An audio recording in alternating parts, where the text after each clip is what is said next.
Hello students of class 2nd, good morning. In the Patmala, lesson 11, page number 81. मुझे सोने दो.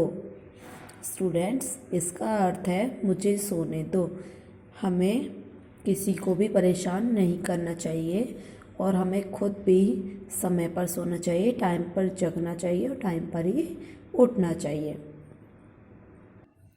Lesson start करते हैं. सौरभ बहुत नटखट व शरारती बच्चा था. वह कभी थकता ही नहीं था.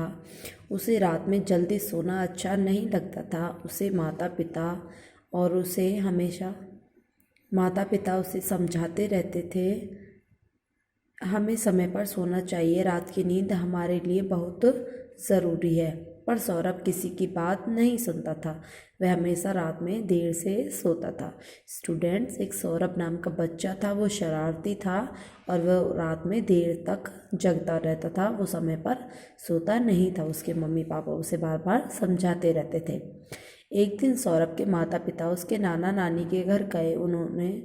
उन्हें सारी बात बताई. सौरभ के नाना ने उन्हें एक बिल्ली दी. वे बोले, वह बहुत मोटी व सुस्त है, तुम इस बिल्ली को ले जाओ, सौरभ जल्दी सोने लगेगा. फिर नाना जी ने उनके कान में फुसफुसाते हुए कुछ कहा. नाना जी की बात सुनकर सौरभ के माता पिता के चेहरे पर मुस्कान आ गई. वे बिल्ली को अपने साथ अपने घर लेकर आ गए. स्टूडेंट्स, सौरभ के माता पिता जो थे वो उसके नाना नानी के घर गए. वहाँ उन्होंने उसकी सारी बातें बताई और फिर सौरभ के नाना ने उनको एक बिल्ली दी कि आप इस बिल्ली को ले जाइए, ये बहुत सुस्त है, इसके साथ सौरभ सही रहेगा. तो और फिर उन्होंने उनके कान में एक बात भी कही जिसको वो सुनकर वो मुस्कुराने लगे. फिर वो उस बिल्ली को अपने घर लेकर आ गए. सोचो, नाना नानी के सौरभ के माता पिता की समस्या कैसे हल होगी. चिंता की बात थी क्योंकि सौरभ सोता नहीं था. उनके माता पिता को बहुत चिंता होती थी. उस रात भी वही हुआ. जब माँ ने सौरभ से 10 बजे सोने को कहा तो उसने मना कर दिया. तभी माँ ने देखा बिल्ली धीरे से उठी, सौरभ के कमरे में चली गई. वह सौरभ के पलंग पर आराम से फैलकर सो गई. 2 घंटे बाद सौरभ सोने के लिए अपने कमरे में आया, पर यह क्या, वहाँ तो बिल्ली सोई थी. अब सौरभ क्या करे. वह चुपचाप बिल्ली के पास ही लेट गया. उस रात बिल्ली ने लातें मार मार कर सौरभ को जमीन पर गिरा दिया. वह फिर उठकर पलंग पर लेटा तो बिल्ली ने जोर जोर से खर्राटे लेने शुरू कर दिए. सौरभ पूरी रात सो नहीं पाया.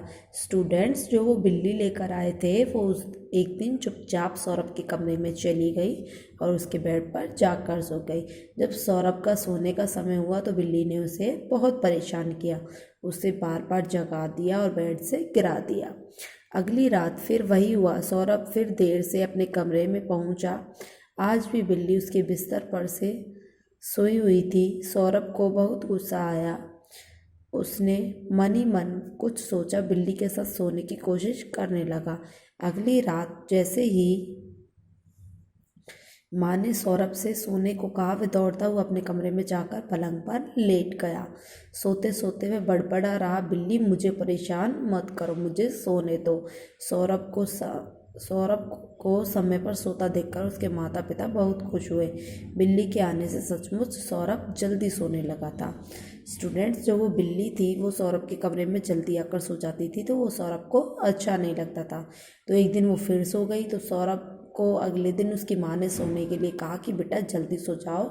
तो वो दौड़कर जल्दी से आया और अपने बेड पर सो गया ताकि बिल्ली वहाँ ना सोए. और रात में बड़बड़ाते हुए बोला कि बिल्ली मुझे परेशान मत करो. जब सौरभ समय पर सो गया तो उसे देखकर उसके माता पिता बहुत खुश हुए. इसलिए स्टूडेंट्स, जैसा हमारे माँ बाप कहते हैं हमें वैसा करना चाहिए. हमारे माता पिता कहते हैं कि हमें समय पर जगना चाहिए और समय पर ही सोना चाहिए ताकि हमारे सारे काम समय पर हो जाए. ओके, सारे स्टूडेंट्स ऐसा ही करेंगे.